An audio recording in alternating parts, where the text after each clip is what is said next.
She-Hulk. I'm here to see Kevin. It's urgent. Okay, great. Let me just have you sign our non-disclosure agreement and then...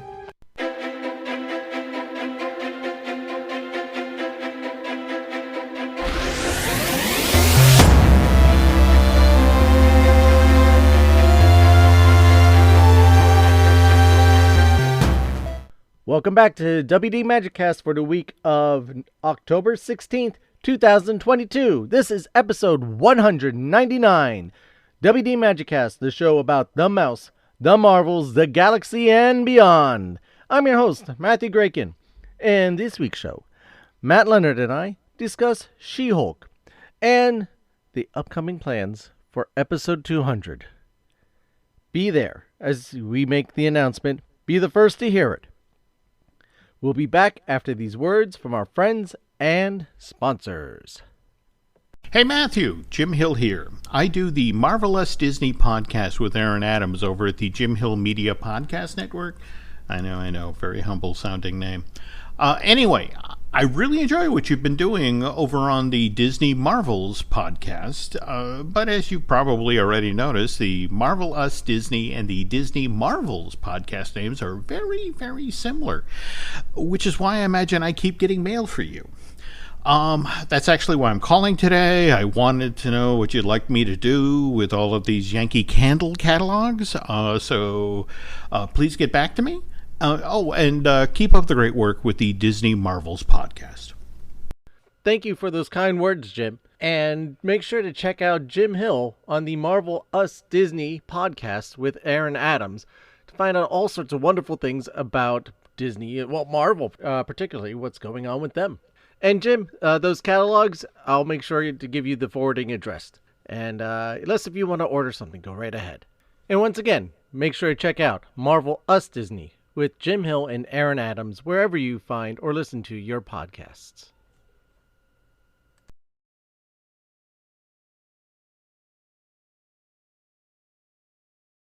And now, on with the show.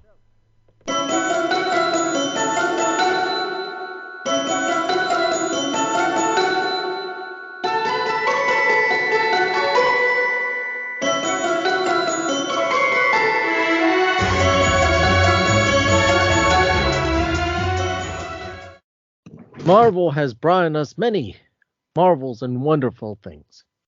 Sometimes it comes in big packages that come to the theaters. Other times it comes in small packages and is not in the theaters. And then there's times that there's big packages and small packages that come in green Hulk-size packages that come smashing through the screen and decides to talk to you while you're watching them on TV.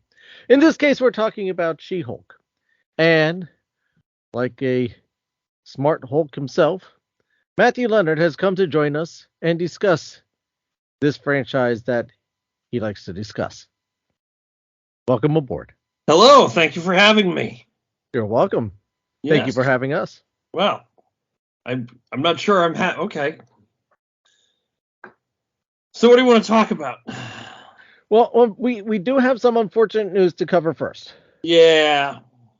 We got two. We got two back to back this week, unfortunately. I'm talking about the passing of Robbie Coltrane and Angela Lansbury. Robbie Coltrane, best known for Hagrid, and everyone's going, well, okay, Hagrid, that's not exactly Disney. No, it's not. Paying the respects. He's a touchstone in a lot of our lives in the last 20 years. He's it's a franchise that sparks imagination, certainly. And I think, and that's kind of a lot of what we talk about.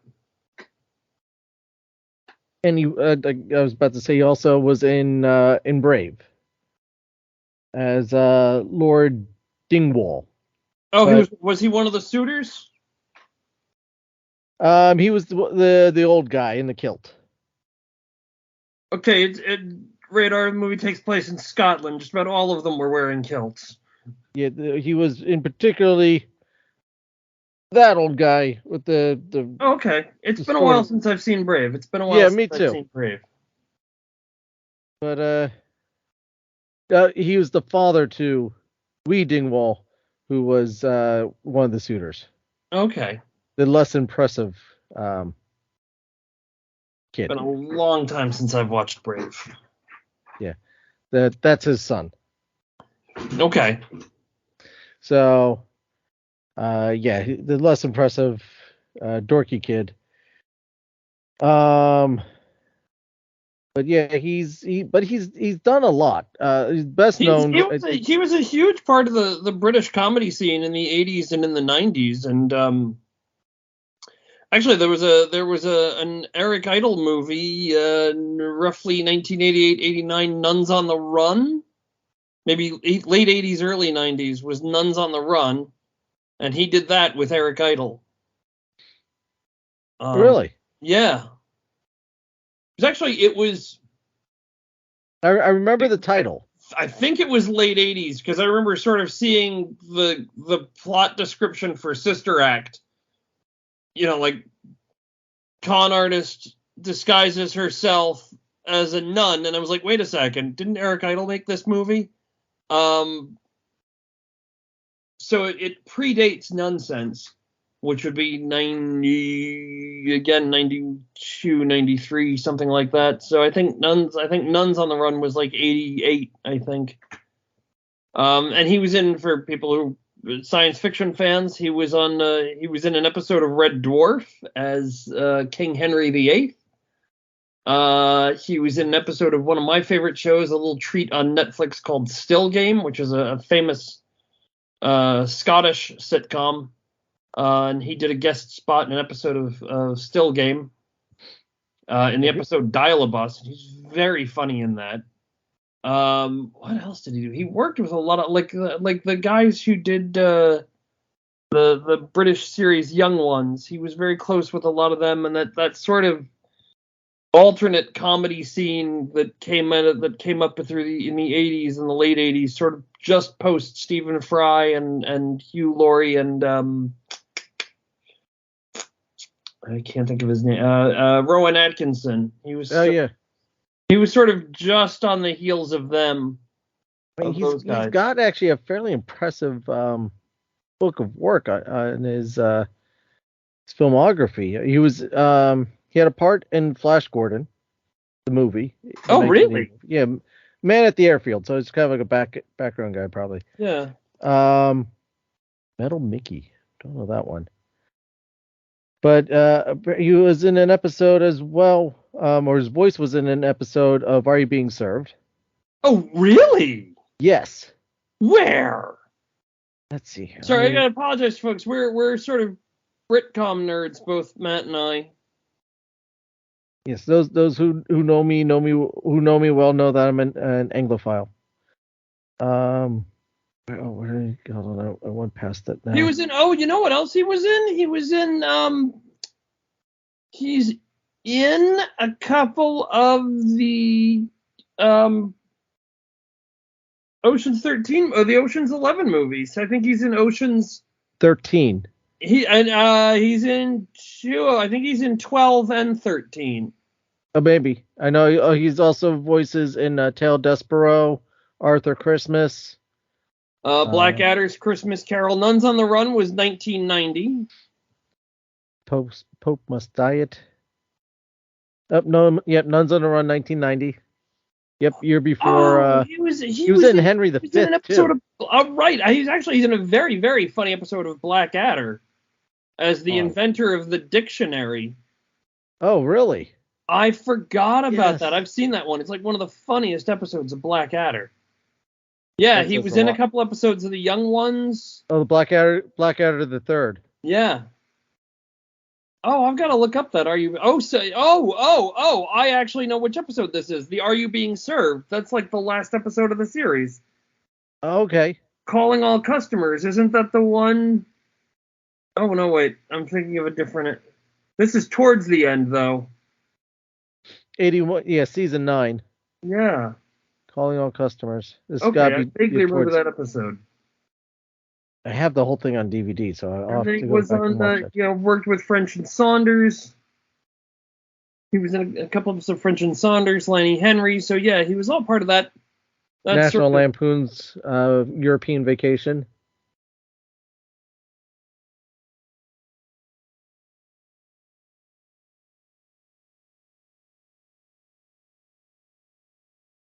Yeah. So an extraordinarily huge body of work, and then of course, really got known in this country when he started doing the Harry Potter films and playing Hagrid. Oh, he was in an episode of Frasier. I don't remember him being in Frasier. some of this is voice work too. Yeah. No, hang on. His character in Frasier, he's listed as Michael Moon. He was one of Daphne's relatives. Oh. Because Daphne Moon was the housekeeper. The housekeeper. There's a message in the bottle? TV rendition of Alice in Wonderland. I actually have this. The Brothers Bloom, I actually saw that. He was very good in that. Couple James Bonds, The World Is Not Enough, and GoldenEye. But like you said, what he's of course become known for over the years, more than anything, is playing Hagrid. Yeah, Van Helsing movies. And was really and from listening to some of the tributes coming from the Harry Potter actors, everybody kind of felt that he was the heart of the thing. Yeah. And was sort of a real father figure to the kids and the sort of loving uncle, and really took them under his wing and adored being with them, and they adored being with him. So. Yeah, I remember even seeing this well before he passed. To speak to the truth of that the primary actors talked about him in that sense of way, that he was just such a warm, like you said, the heart of the cast, and just so warm and loving towards the kids and pretty much to everybody when they were making these movies. Yeah. So that statement has rung true for years, and he was 72, quite young. Yeah. Still, so it's just very unfortunate loss. So he will be missed, but leaves behind a lot of fantastic work. Then I guess we should go on to the next one as well. Yeah, we lost a real legend this week. Literally. Yeah. And that would be Miss Angela Lansbury. That was she? Is it Miss? Was she Dame? No, she was never made a Dame, was she? Good question. Yes, Dame Angela Lansbury. Oh yeah, there we go. Died 5 days before her birthday. I'm trying to find out when she was damed. She became a Disney legend in 95. Not 95. I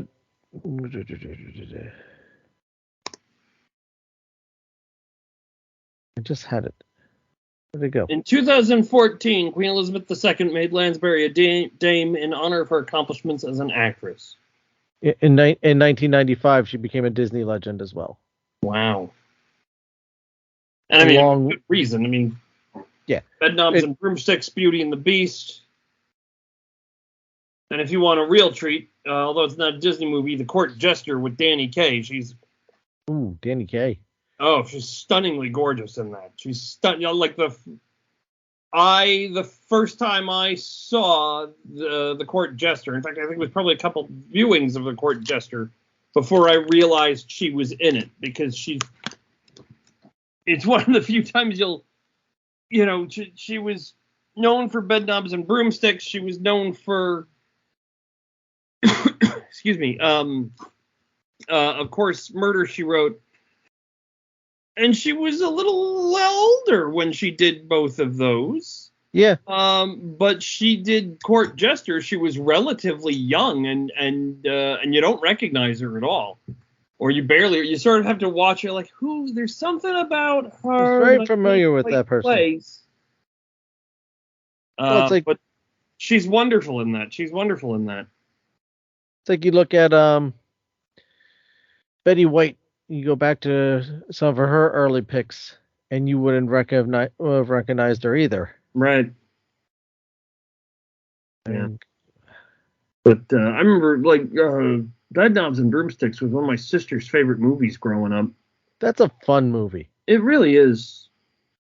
And then, of course, and she was just so wonderful in Beauty and the Beast. Again, talking about the heart of the film. I have this thing I always talk about with Beauty and the Beast. The Beauty and the Beast are the main characters, but really it's the story of. I always felt it's Beauty and the Beast are the title characters, but it's Potts, Cosgrove, Cogsworth and Lumiere who really carry the picture and carry the emotional. Yes. And of course her just singing that wonderful song, that Ashman Menken song right in the middle. It's so beautiful. Delicacy. Yeah. It's I remember hearing that for the first time and going, God, this is good. Like you knew what a hit song in a movie was. You knew kind of like, oh, this is your Oscar winner right here, because it's this beautiful, beautiful song, and she sings it so magnificently. Well, yeah, then had a tremendous theater career, musical theater career. Sweeney Todd was kind of written for her, or the character she played in Sweeney Todd was written for her. Or so I've heard. Just this amazing life, and then of course the thing that she's really recognized and remembered for is Murder, She Wrote back in the 80s. Yeah, I mean that's what I really. I'd watched Bedknobs and Broomsticks, but the Murder, She Wrote is really what connected. Jessica Fletcher. Right. And it was one of those things. It's funny. It's you and I have talked about Golden Girls in the past, but it's that same thing where, like, Murder, She Wrote was not.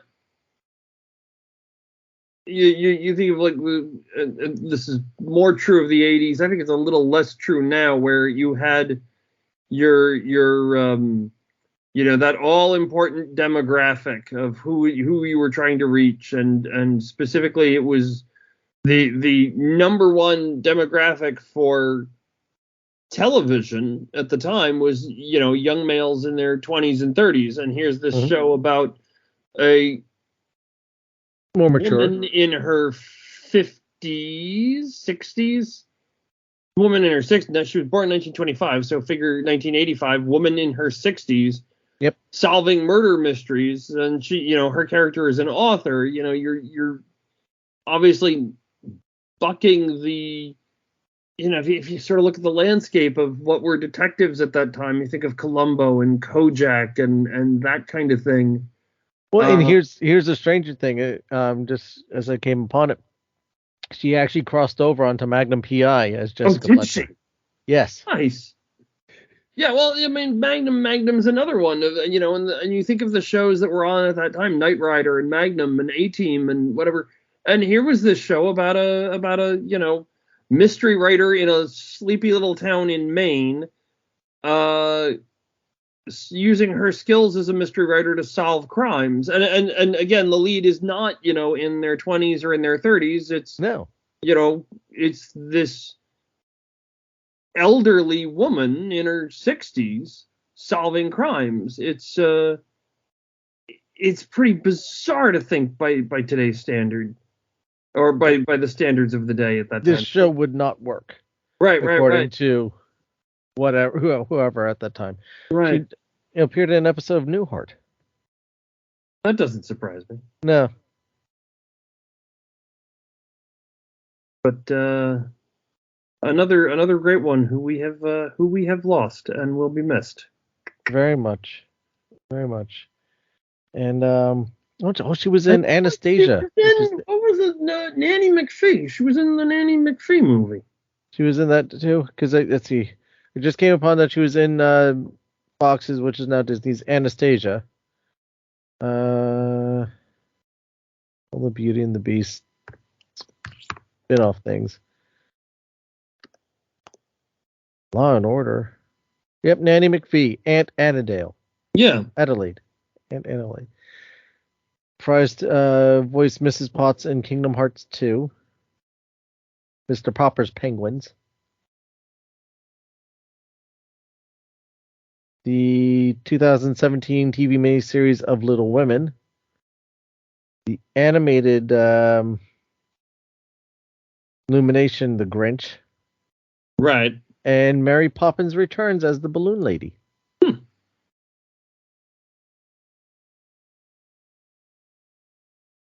Oh, most recently, Glass Onion, a Knives Out. A Knives Out movie.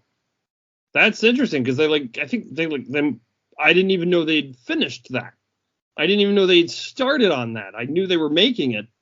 I know they were making it. I've seen that it was coming. Is it? Oh, and of course the Pirates of Penzance with Kevin Kline and Linda Ronstadt. Which, again, going back to her musical theater background. Well, I got where'd this one go? She was also in Blue. Was it Blue Hawaii? I have no idea. Blue Hawaii with Elvis. Okay. So, yeah, she's got another one that's just got such a great book of work. It was just such a talent on multiple. I mean, besides her acting skills and her voice skills, such a beautiful singing voice too. Yeah. So, I mean, she just. I mean, she was 96, so. Right. Yeah. Unfortunately, you can't live forever. Yeah. But she's such an endearing and just. 1955, she made the court gesture with Danny Kaye. Wow. And it's gonna drive me nuts because I was trying to remember this the other day. The actress and the actress Glynis Johns from Mary Poppins is in that. Okay. Yeah.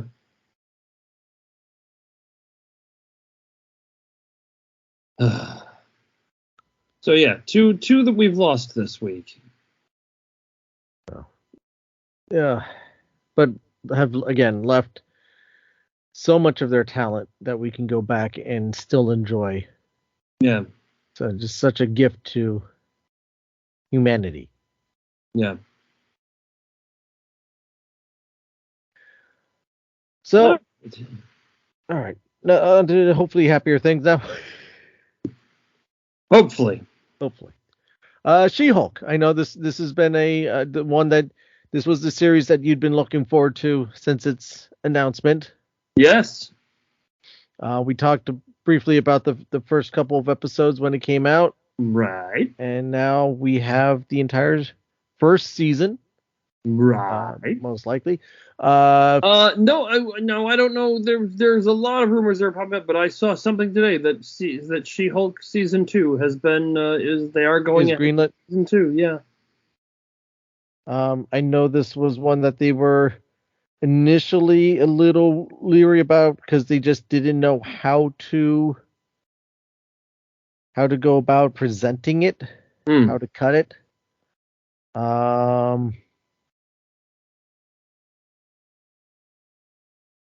But it was quite the series. Yeah. I'm trying to see. I liked it right up until the last 8 minutes.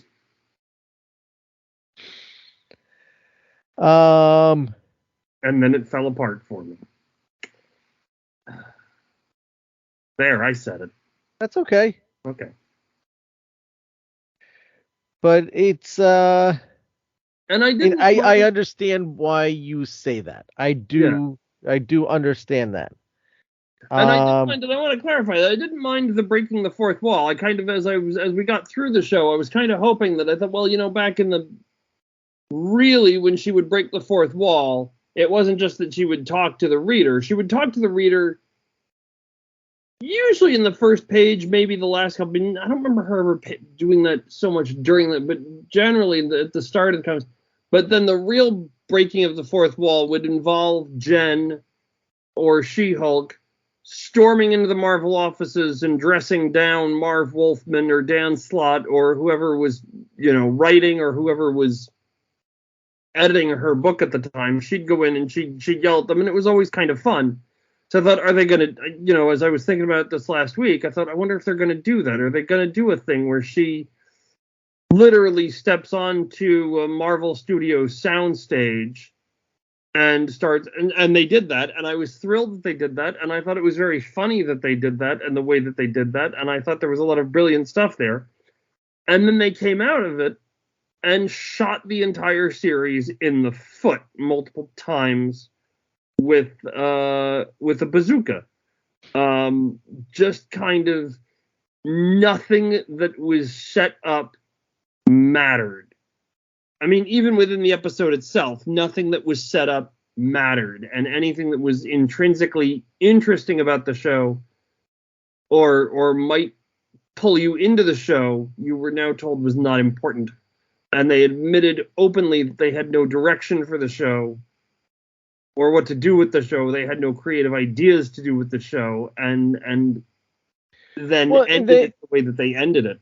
And they did it, but they were also trying to do it in a mocking way that this is a superhero pick, so therefore we have to follow these tropes, and the final trope being that it has to be this over-the-top big battle for the last episode. And I think the whole point of this is, and where they were truly going with this was, no, you don't have to do that. This is not, she's a Hulk, she's a superhero, yes, but this is actually more of she's a lawyer first. Right. So how do you do that? You don't use your muscle to beat the bad guy. You use your brain, which is what she ended up doing. Okay, fine, but then give us the legal battle. At least let that play out. Instead, I just felt the entire thing just kind of fizzled at the end, where she's like, "Well, I'm going to sue the guy, and that's going to be it." Yeah, and the villain wasn't even an interesting villain. It was some creep that they introduced in episode 2, whatever it was. He wasn't even all that interesting. No, and it did spin a little. For me, I do agree that the last episode did spin a little out of control. I mean, I enjoyed it. I think I enjoyed it more than you did. Because I enjoyed it up until the last 5 minutes, like I said before, and then it was like, well, what the heck? What was any of this about? Why did I just felt it was sort of spitting in the face of the people who were spitting in the face of its audience. Well, they were going after a certain demographic, people that we've gone after too.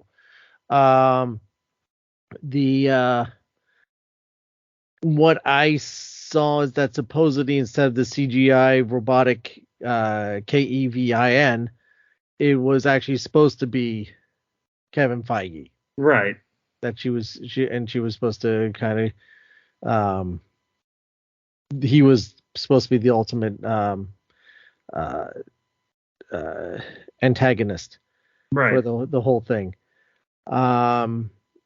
Maybe he just wasn't available. I haven't seen why yet, but so they had to do the whole CGI route. I liked some of the quips that was put in there, even the design of Kevin, where the lenses have the ball cap over it, right, or a brim over it, just like Kevin always wears the ball cap. So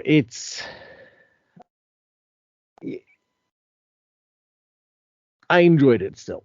Okay. On a whole, just looking at the series as a whole, I thought I really enjoyed this series. It was something fun. It was just something that I enjoyed sitting down and watching because it wasn't anything too heavy. It wasn't anything too crazy. I didn't have to worry, minus a few scenes, about what my kids were watching. There was a couple scenes that I did have to just kind of distract them briefly. Right. Not that you saw anything, but yeah. the implications.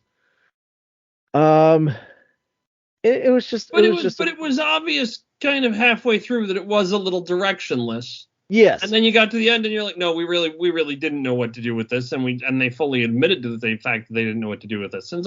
I'm finding that with a lot of these. I'm starting to find that with a lot of these shows, that they do all seem to be slightly within some degree directionless. Like what am I watching? And I found that a little bit with Obi-Wan. I found Obi-Wan was stretched out a little bit. I found that a lot with Falcon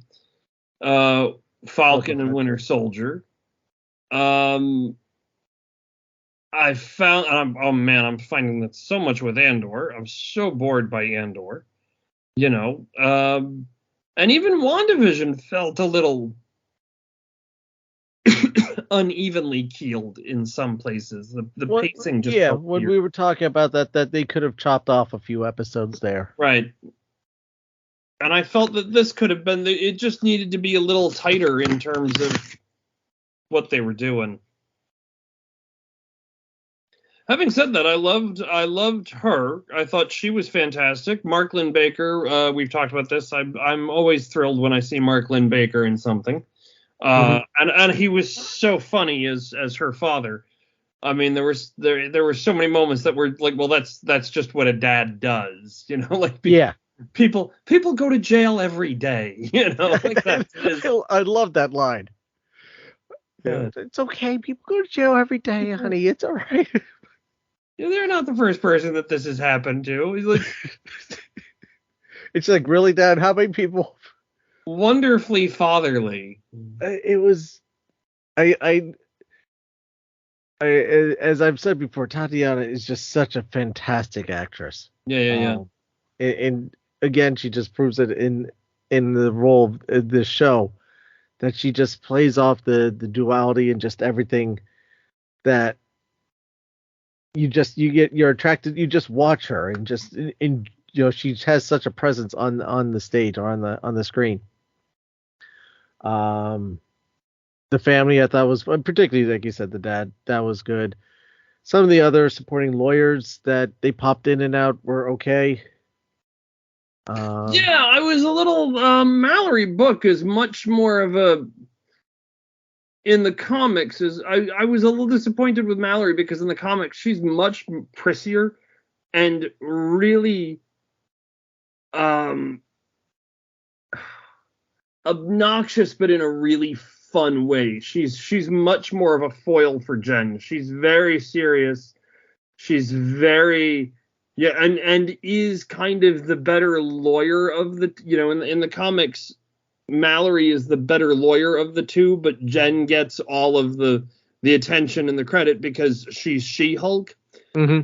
And I think that would have been more fun to explore instead of making them buddies, So I was a little disappointed with the Mallory Book character. I wish they'd maybe kept that. And Pug I was a little disappointed in, because Pug in the comics is a much more fun character. He's sort of the opposite. He was underwhelming in this one. In the comics, or in the Dan Slott comics, he really is that kind of best friend.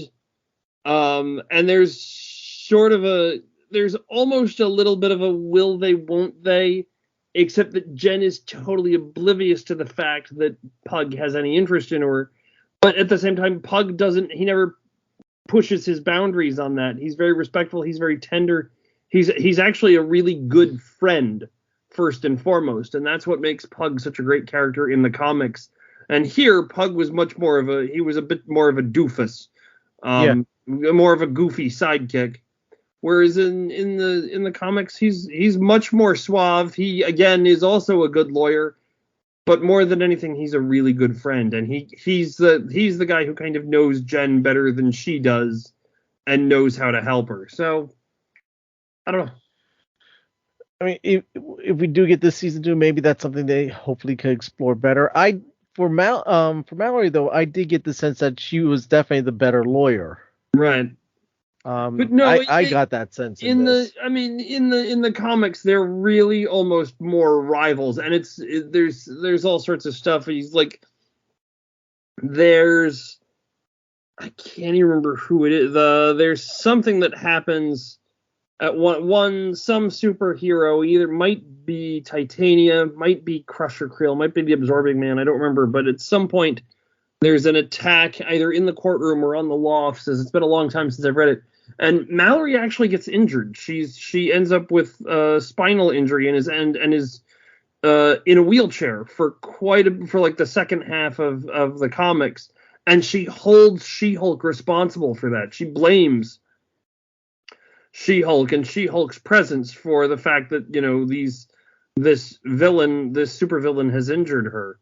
Mm-hmm. So they're really more kind of against each other in a way, but at the same time, in a way that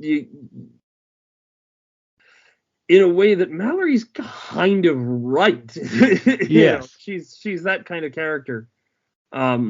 Whereas here they really made her more friends with She-Hulk, and and She-Hulk I thought had enough friends in the office. So it was. I took it more like a professional friend, not like a right. A buddy friend that she would really go out with, hang out with. In the comics, she's not even a professional friend. She just hates Jennifer and is like, well, I've got to pull your butt out of the fire again. Or I've got to cover for you again. I've got to take your caseload again because you're off doing superhero things again. It's much more of a rivalry. And I was kind of looking forward to seeing that, and I didn't get it. And also, but I'm a grumpy old man at this point. Like the whole, like even Titania, I just felt it never really could have been a little more. There could have been a little bit more, like other than just being super strong and she's an influencer, but there was no backstory there for the character. I thought that could have been done a lot better. So, they didn't get much into her character. Right. And here's something I did wonder, that being that the episodes were only half an hour-ish, did in this case actually work against the show as far as storytelling went. I think so. Since they were going very much for that sitcom, half an hour TV sitcom thing. But a lot of the better sitcoms run closer to an hour in length now, don't they?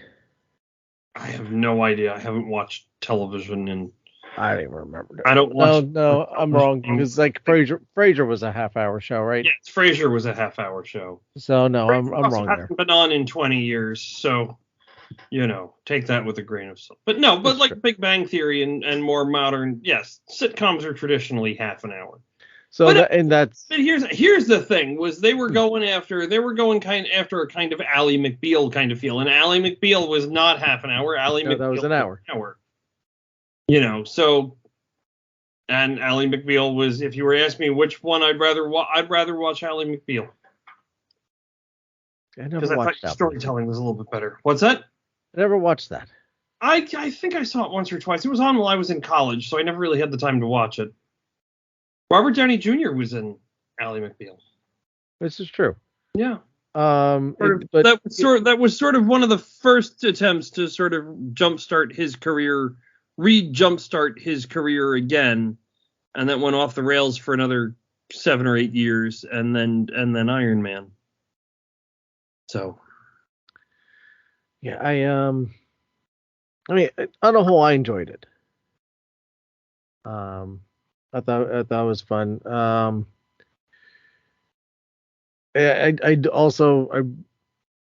again, and I had a feeling this was going to be the way that it went, bringing Charlie Cox back, as Daredevil back in. Right. Like, it's going to be like the last two episodes. episodes. They teased that pretty heavily, so you kind of knew that was coming. Right, you knew that was coming, but it wasn't.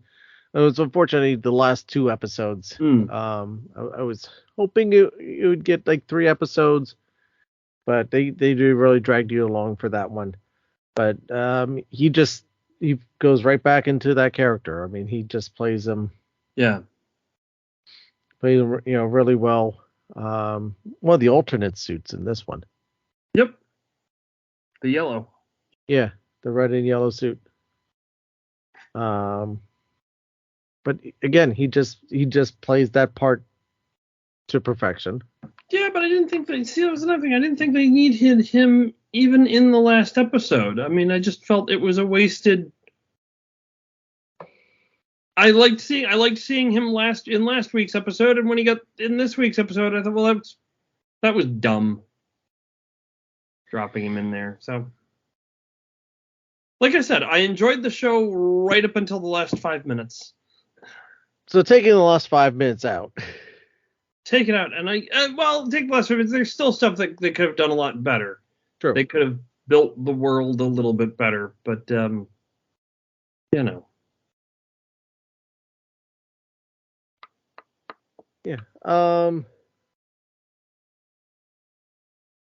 Lots of interesting characters that they brought into it. Some more known characters, some MCU characters, and then a lot of lesser known characters. A lot of lesser known, sort of fan favorite kind of characters.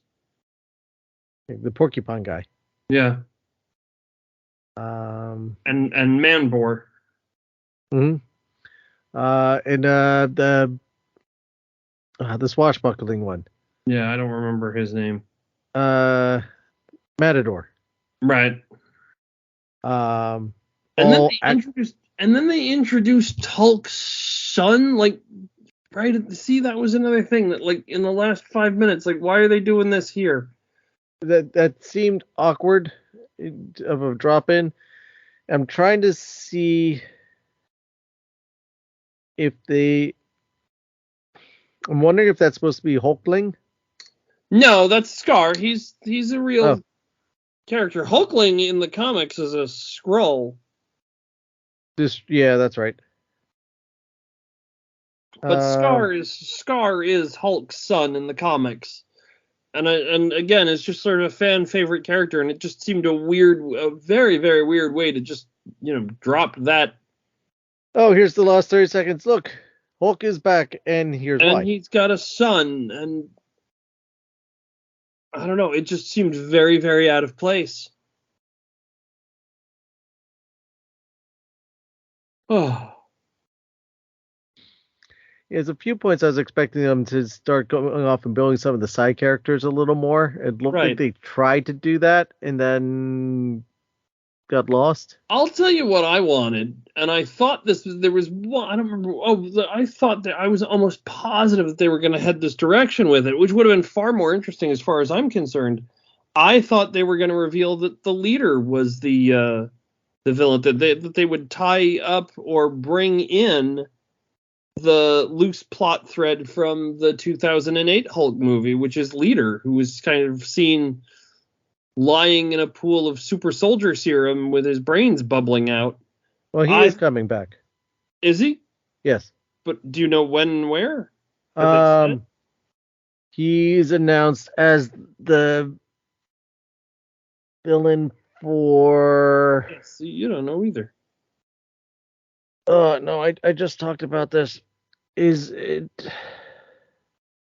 Quantum Mania? No. It's past that. Is it Armor War? No, I thought they were bringing in Sam Rockwell for Armor War. That could be right. No, it's one of the ones that they more recently announced. I don't know. But I thought they were going to tie him in here, and even if they had, like, that would have been the character to see in the last 30 seconds and go, oh my gosh, it's that guy. That would have been more interesting to me, and to find out that he was, especially when, master. He sort of is the head of intelligentsia. That would have made more sense. That's why I thought they were headed in that direction. But they didn't. Oh well, I'm not in charge of this. Oh, Captain America 4: New World Order. That's who he's showing up in that movie. Oh, okay. So yes, they are bringing him back. Oh. It took me a moment to remember which one it was. Yeah. So at this point in time, he's showing up in Captain America 4. Okay then. So yeah, Kevin already thought of that, just in a different spot. You know what I think happened? See, now this is starting to be. You know what I think happened? I think they were headed in that direction originally, to make him the villain in She-Hulk, and then got 3/4 of the way through it, got into production, got most of the way through it, got towards the end, and then someone said, wait a second, let's move him here, and they had to scramble at the end to fit. That's what I think happened. I'll bet you. It could be. I mean, a lot of things could, like, these things can happen. The timing on that seems kind of interesting. But yeah, I'll bet you that's what happened. I wouldn't be surprised if that or something very similar to that didn't happen. Yeah. And for those of you listening, that's just my little internet theory. That's not fact. That's just me sort of looking at things and going, that if they did that, that would make, I don't want to say make sense, but it would explain a lot if that's what happened. Right. It would kind of play out that way. Huh. I wonder.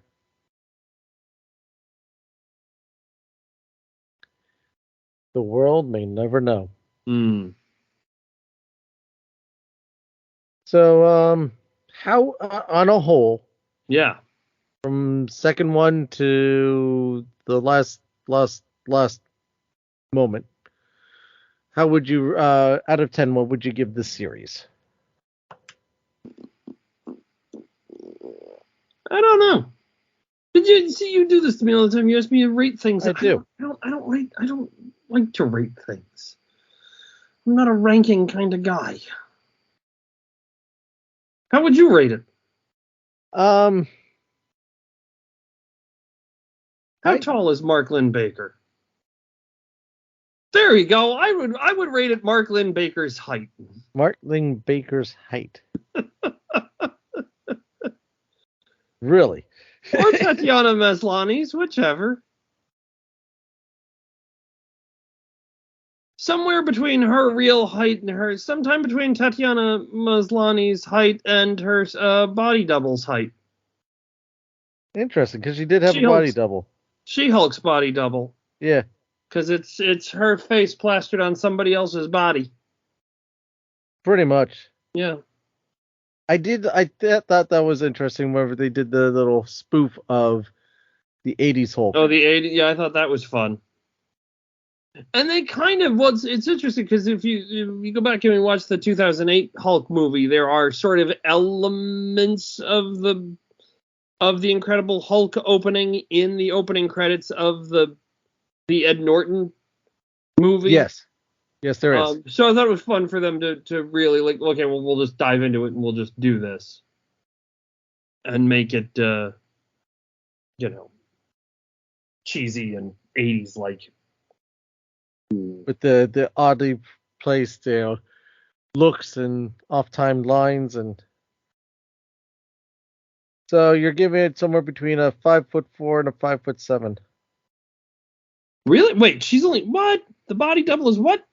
Oh no, I didn't give it the body. That's no, actually... the body double. Go between Tatiana Maslany's and the body double. The body double. Body double's got to be 6 foot something.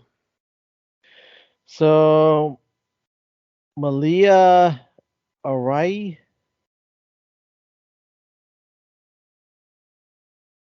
This is a new variation on Guess the Height. This is how I'm going. And next time you ask me to rate things, I'm just going to rate it based on somebody's height. Okay, so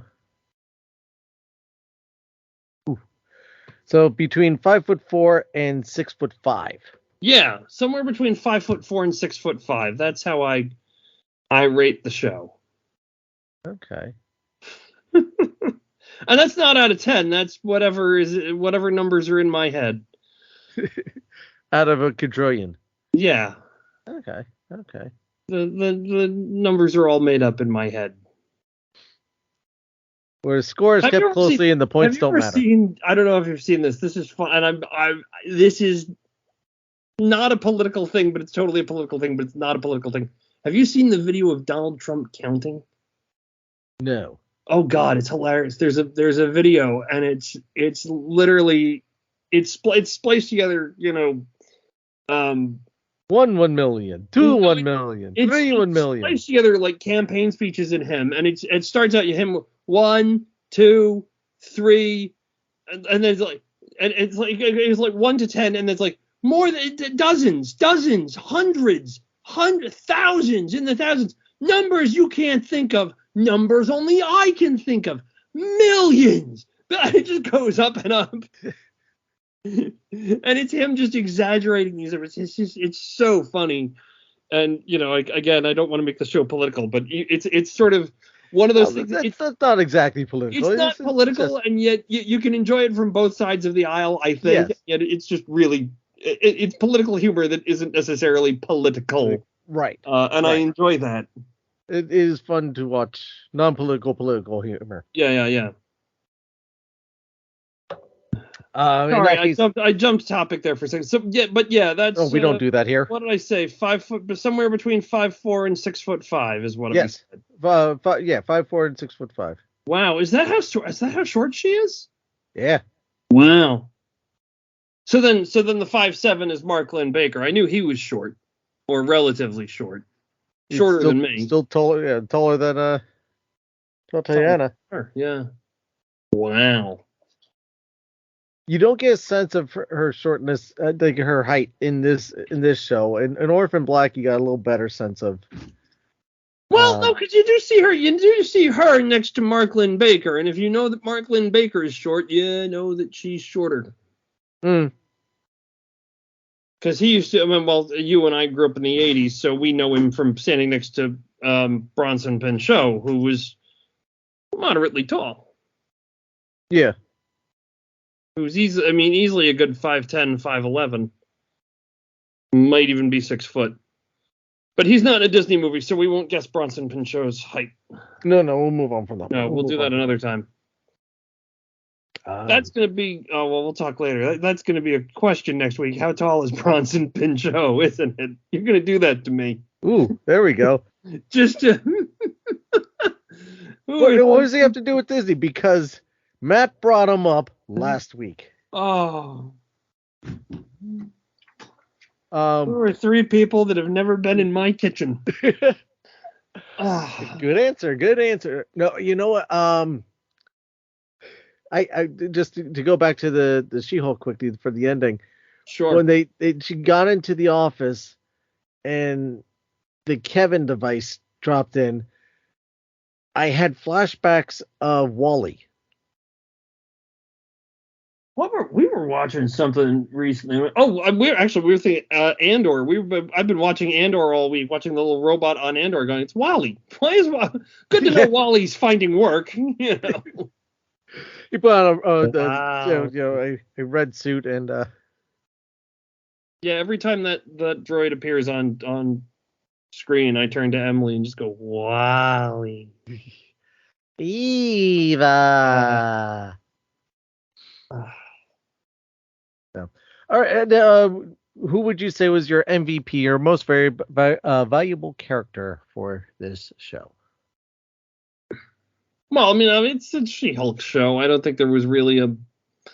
Although, I gotta say this, and I think we might have mentioned this one of the last times I was on. I love watching Benedict Wong because he clearly enjoys being Wong. You just see him.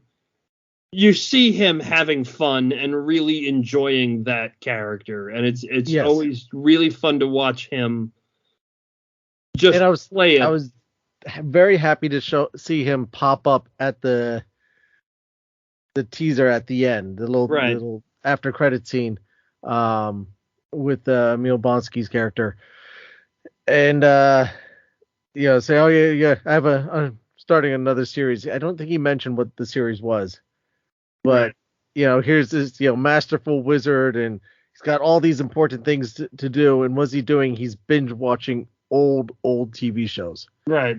He's one of us. Yeah, the most powerful wizard.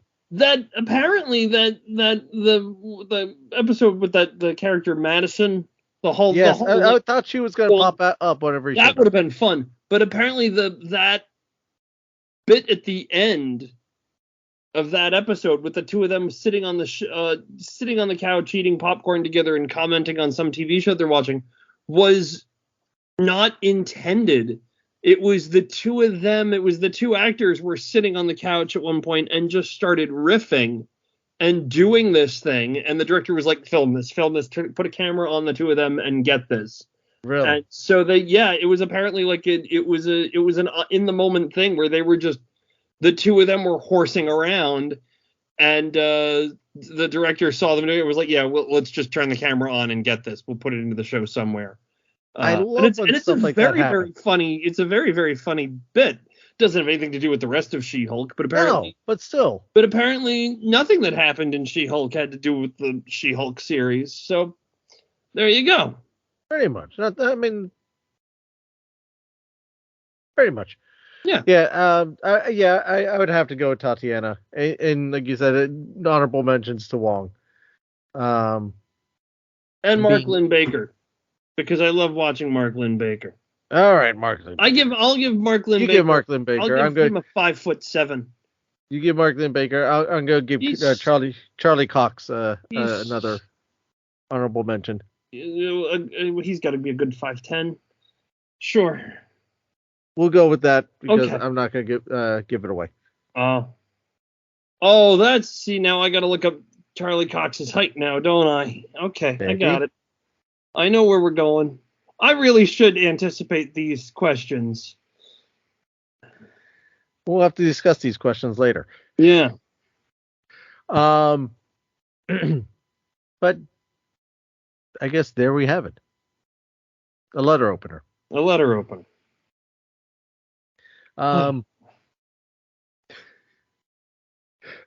I heard reports of people whenever they flashed to the Disney Plus home screen.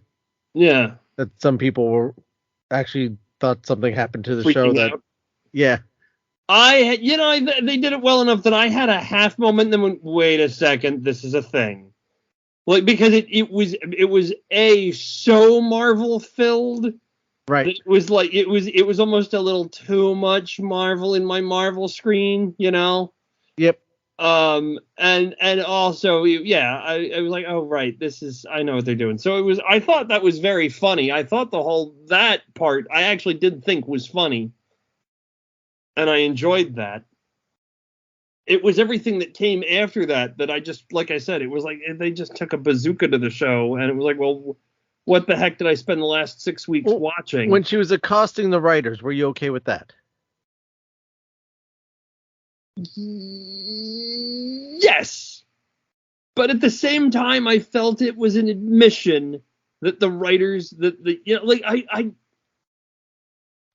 if they had actually delivered something after that was interesting. And that's kind of where it's heading. If you got to the writers part, but then you got something a little more conclusive and concrete after that, I wouldn't have had any problem. But I felt but then was having watched, I'm like, well, that was really an admission that they had no idea what to do with this. So anyway, like I said, I was fine right up until they came back into the show and just like what was the point of any of this? Let's just all sit around and be happy. Yeah. it was very anticlimactical, Yeah. which I think you're right on the point that they didn't know what to do with it. I think at the same point that was the direction that's what they wanted to do, in not knowing how to organically get there. Yeah. Because the amount of times that they went after like the toxic fans was very apparent, and making them kind of they were trying to make them the bad guys and not making the bad guys at the same time. And Well, they did do that. One of the episodes where they're riffing on like these various pot shots, and this person said this and this person said that. That was all. They pulled those. Those were real comments from real fans that they were, it's like, all right, we're gonna use, arm. We're gonna use that. We're gonna arm ourselves with that. And I like the fact that they did that. Because you and I have talked about toxic fans and the stupidity of toxic fans. Yeah. But then you get to the you deliver an ending for a show like that, and suddenly you start justifying some of the toxicity of the fans. Unfortunately. Yeah, but it's not. It has nothing to do with the character or the actors. No, it doesn't have anything to do with the character. This has to do with the people sitting around the desk with typewriters. Yeah. The monkeys in the room. I mean, not saying they're monkeys, but the people in the room with the typewriters and the computers going, "Oh, yes. Oh, yeah. Oh no, yes, no. Period! Exclamation point. She'll sue him at the end. Yep.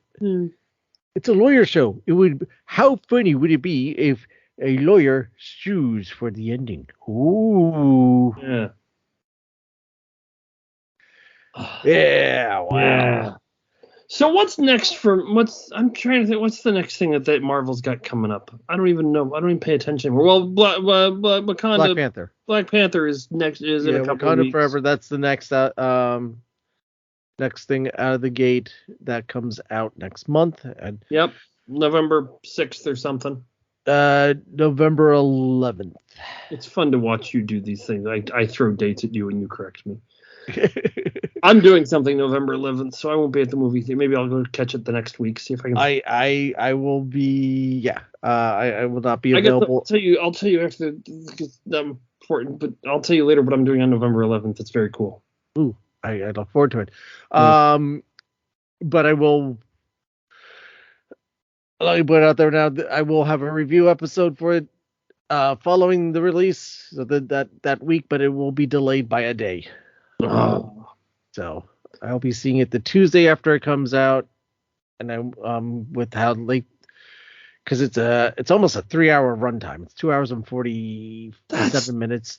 See, when you tell me things like that, I was like, I'm really interested. I really want to see this movie, and then you told me I have to sit still for 3 hours. No. Yep.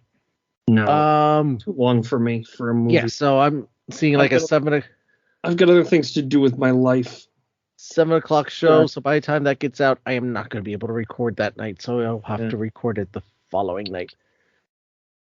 For me. But yeah, so that will be coming up. After that, we have Ant-Man the Wasp: Quantumania. And the Marvels is somewhere in there. Marvels is June. Oh, really? June, July, yeah. Secret Invasion will be after Quantumania. So the next series is going to be the Nick Fury one. Secret Invasion. Yeah. Okay. So that's what we have in the immediate future. And then we just got the whole timeline shifted from Blade on. Can we talk about since we're talking Marvel? Always. I don't know if you've mentioned this on the rumors that are going around about the Thunderbolts movie. Do you have any idea what I'm talking about? I know exactly what you're talking about. Okay. Do you want to talk about that? Or is it too much of an internet rumor for us to throw fuel on that fire? I know Isaac and I talked about this the other week. Oh, okay. Well then. Yeah. Yeah. All right. Then I won't talk about it. That it's it's out there. It's speculative. I It's starting to sound a little bit more than just speculative. yeah. At first, I wasn't buying it. Because I think I believe my computer's acting weird. I believe that is we are past the point of speculative. But let me just no one's gotten to really. No one's saying no. No one's saying yes, which makes you more believe that it's a yes than a no. yeah, it's still Because it's only from one person reporting this, yeah. who is sometimes right and sometimes wrong. So he doesn't always have the best success rate, but he likes to tout himself as being the all-knowing. Right.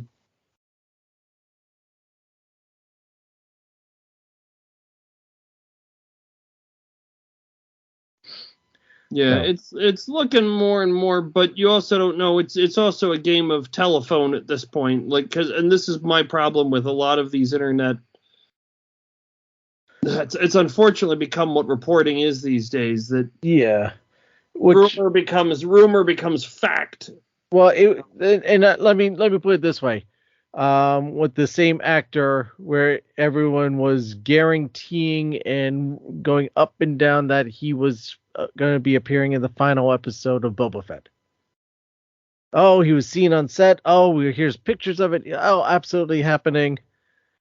And Right. Oh, yeah. I forgot about that. Yeah.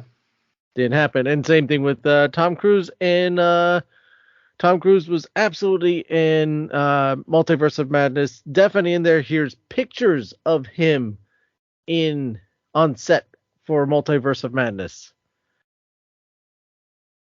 Right. And we've yet to see him in Multiverse of Madness, which is already, been in theaters, come out of theaters on Disney Plus and on Blu-ray. And I still haven't watched it. Yeah, all right. I was actually thinking the other day. I haven't seen. I don't think I've seen any of the last 4 Marvel movies. I haven't seen Shang-Chi. I haven't seen Eternals. I haven't seen Thor, Ragnarok, or Love and Thunder, and I haven't seen Multiverse of Madness. I haven't watched any of them. Out of those, I would say I would put Shang-Chi as a priority. That's what I've heard. I've heard a lot of really good things about Shang-Chi, and maybe one day I will get around to watching that, but I don't know when that's going to be. That was a fun, and I thought, I again, as a character I knew nothing about, I didn't know what to expect from the movie, and I thought it played out nicely. Yeah. And again, speaking of, ties into previous things, some characters come back from that we haven't seen in quite some while. I know who some of those are. Yeah. Thanks, She-Hulk. But yeah, other than that, I mean, yeah. And then you got Eternals. I enjoyed better than I think the majority of people, but I could see where people don't care for it. So I understand, but I don't think it's as bad as people made it out to be. Just it's a very different tone. Yeah. Of movie, very different tone. Okay. Multiverse of Madness. It has its high points. It's got its okay points. And then Thor: Love and Thunder, you could skip. Well, now this is the one thing I have heard, which is that if you watch Love and Thunder from the perspective of its Korg telling a story, that it's everything filtered through the eyes of Korg. It's a different film.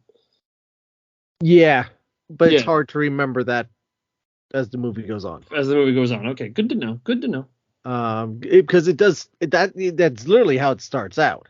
Right. Well, you have the pre-introduction to introduce Gore, and you get his story right off the bat, and then you swing into the title and you get Korg telling you, "Oh, I'm going to tell you the tales of Thor, the good," and then it goes through that, and then it exits out with Korg talking again. Yeah. So that's which remind me to tell you something when we're done as well Okay. about the last scene. Okay. But yeah, it's not awful, but I think I if I remember correctly, It's not awful. I think I put it right above Black Widow, which that for me is my low point of. Yeah. I had a lot of problems with Black Widow. So yeah, this for me was like a step up, just one, then the next one. Is being if you haven't seen the videos for I always enjoy watching the how it should have ended videos and also the honest trailer videos, and they do a lot about the fact like the number of times and the ways that Black Widow really should have died in that movie. Yeah. Oh brother. Yeah. That movie was painful to watch. Oh, there you go. I was trying to think. What was the last Marvel movie I saw? And the last Marvel movie I saw was Black Widow, and I think that's why I haven't watched. It was so bad. I just haven't been able to take myself back to a theater. I can't say I blame you. Yeah. See, this is what I'm saying. But no, Shang-Chi is more of a redeemer. Okay. I've heard Shang-Chi was good. They with the challenges that they were against with Shang-Chi, because they just started production and then had to shut everything down because of the pandemic. COVID, yeah. And then figure out how to shoot a movie post-pandemic. I was surprised with the quality of the movie that we got, and it just plays out. It plays out well. Good. Characters, it's cool. Even though I'm not a fan of his sidekick, I thought she did a good job. Yeah. Actually, I didn't mind her character at all in this. What's her name again? Awkwafina. Awkwafina, yeah. Yeah. She's in Bad Guys. She's also in Raya. Oh. So yeah. Like I said, if you were to give a priority order, I would put Shang-Chi first on that. Definitely. Okay. And then yeah, it's Marvel's at this interesting point that they're starting to. I feel like they're not experimenting as much as they used to. Yeah, well, I think that was kind of what She-Hulk's point was. But then we get Werewolf by Night. Right. Which I think is out of a lot of the stuff that they've done recently, one of the better things that they've done recently, because it's going back to we're taking this style of movie and we're going to make a Marvel production around it instead of let's do a Marvel production. Oh, and here's we're going to try and emulate a style of movie, and they're not doing that as much anymore. Right. It's just here's a movie. Yeah, here's a movie, and here's how it ties into, and this is the homework. Here's your syllabus for your movie. Yeah, here's the 20 other movies you have to watch before this one. Right. Which was another thing that Isaac and I were reviewed it last week. That I said, well, I think one of the great things about Werewolf by Night is that you didn't have to watch anything.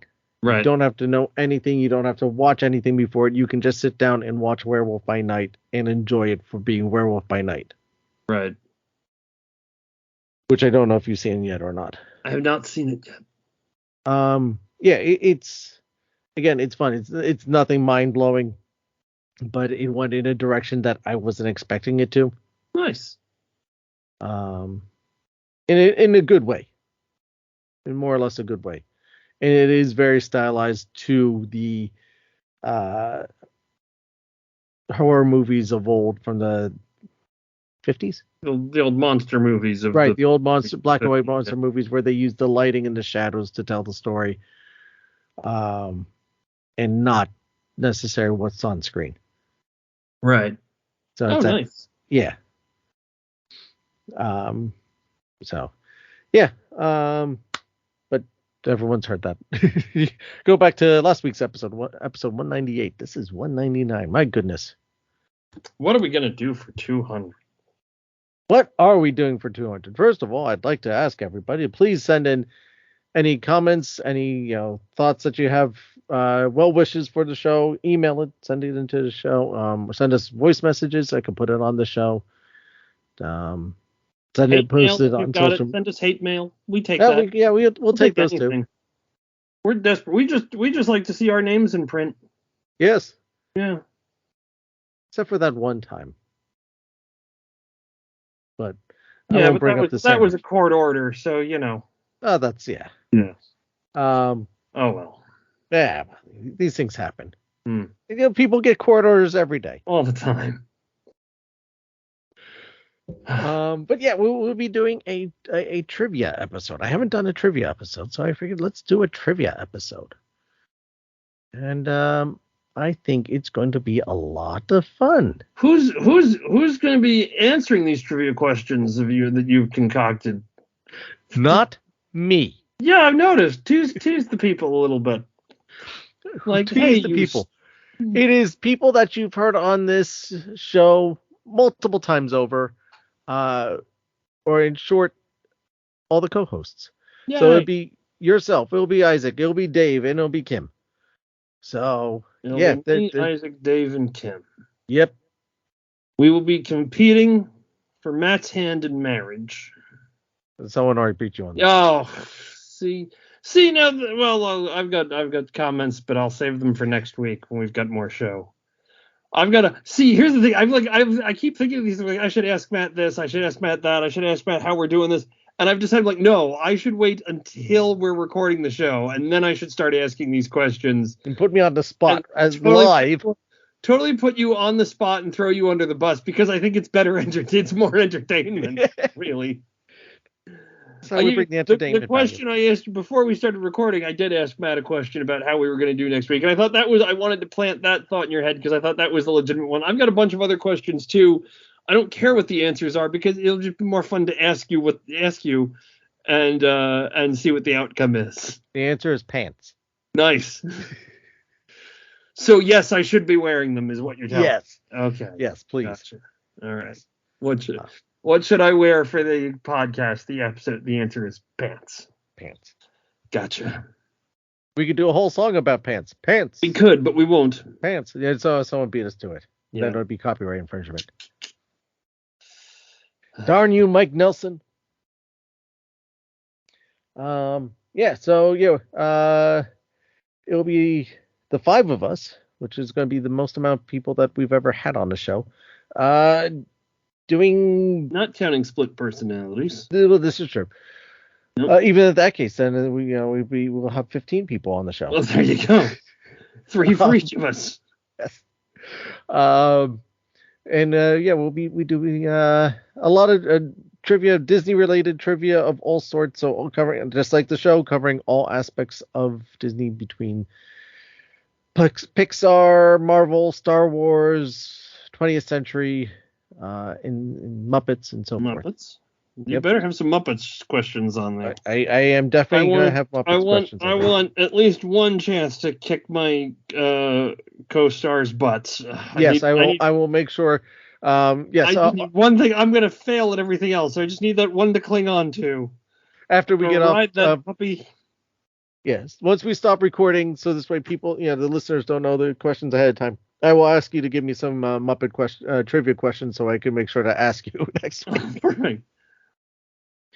Because if I need Muppet trivia, I go to you.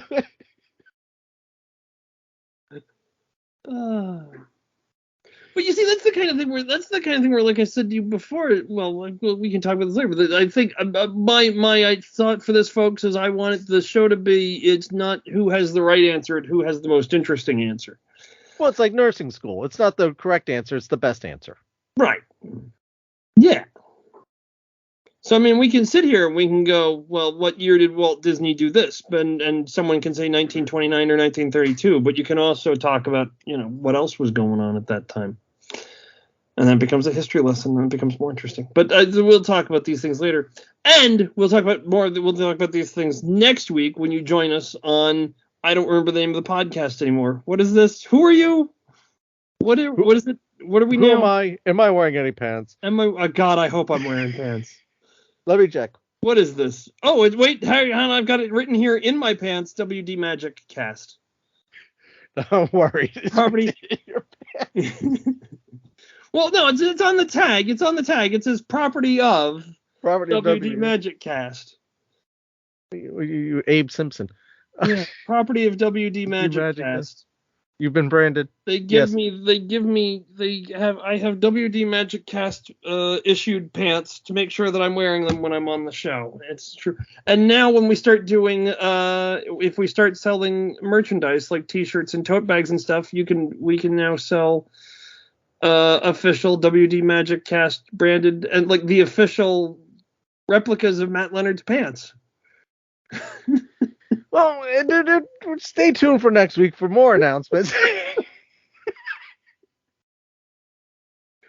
Oh, this is just an idea. You're gonna expand. You said you wanted to do this so we could expand, and I think we're expanding pants. I think we should expand into my pants.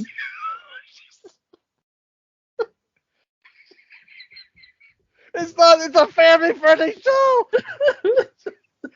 We don't have expanding pants like that.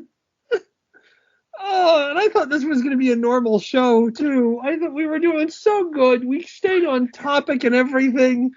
And you had to bring up next week's episode with your expanding pants. I wanted to tease it. I wanted to sort of promote it because I knew it was a big deal for you. Well, it is a big deal. Give people a reason to listen to this. And this is what I think I've now scared people, and now they're going to be afraid of us. Now everyone's going to think your pants are a big deal. Yeah, well, my pants are a big deal. You were the one who said the answer is pants. Huh. You could have said the answer is belly buttons, and then this whole conversation would be even worse. No, it's true. This is true. You'd be traveling at the speed of What are you Lint. drinking from there? What is that? Your little Star Wars cup? That's nice. Yeah. See, it's Grogu. What's in that? Is that just water? Yeah, just water this time. Apple juice? Water and apple juice? Just water. Just water. Plain old boring water. That's what I get to. I think next week I might do something more than water. We'll see. They'd be encouraged. Yeah. I would maybe make tea, but I'm out of honey. So I'm sorry. Yeah, well. I would have made tea, but my kitchen is in pieces. But that's another story for another time. Yes. Yeah. So on that bombshell. Oh my gosh. The bombshell in my kitchen, yes. Oh, I'm so sorry, folks. We had such a good show until the last 5 minutes. I'm sure Matt will edit that later, or not. And we'll see you next week, where we will discuss my pants some more. All right. Or not. Sounds stopping. Are we still recording? Yes. Well, let me stop I recording. think we should keep this part in. Don't edit this out. This is the good stuff. This is weird. We broke Skype. Do we have to do the whole show over again? No. Oh, thank God. No, your pants broke Skype. Wow. Hold on, let me try this. Hang on. Hang up.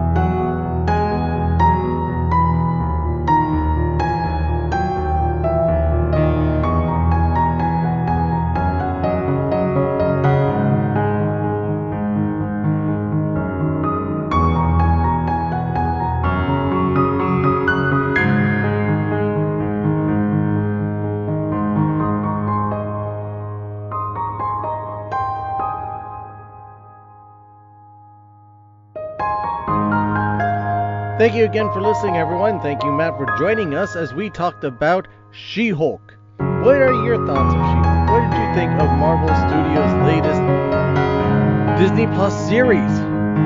Let us know on our Facebook page, facebook.com/WDMagicCast.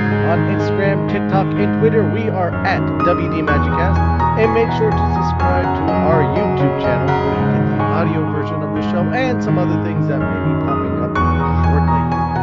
You can also leave us a voice message through the Anchor app or Anchor.fm website, or record us a message electronically and email it to us at email.wdmagiccast.com. You can also email any questions or suggestions you may have to that address as well.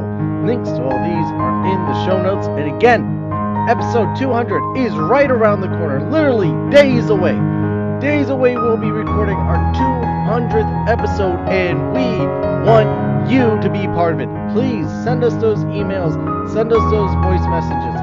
Again, email address, email@wdmagiccast.com, where you can send us something you record on your computer, your smartphone, your tablet device. It's very easy, and email it to us there. Or go to the Anchor.fm website or Anchor app, download that.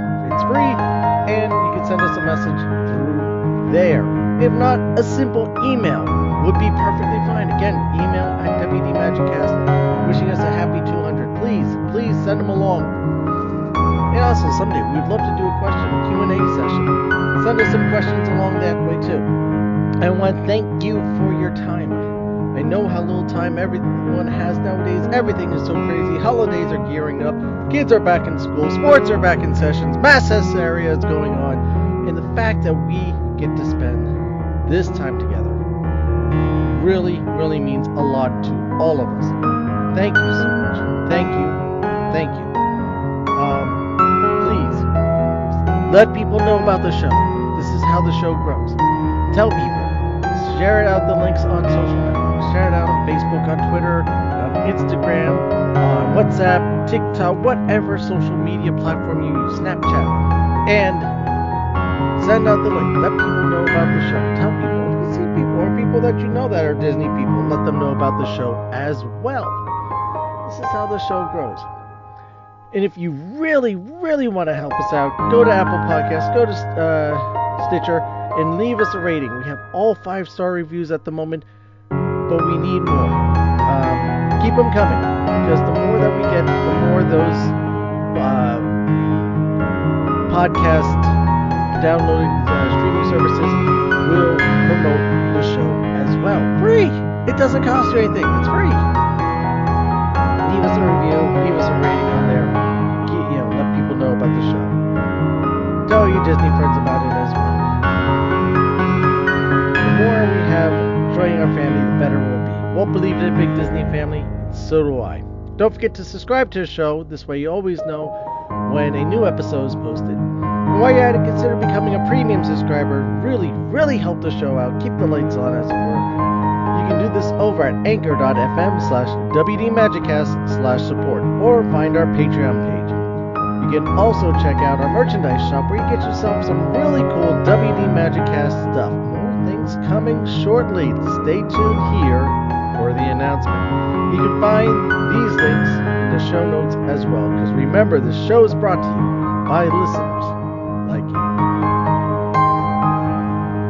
An old Japanese proverb, I think, is appropriate for She-Hulk. In Japan, broken objects are often repaired with wood. The flaws is seen as a unique piece of the object's history, which adds to its beauty. Consider this when you feel broken.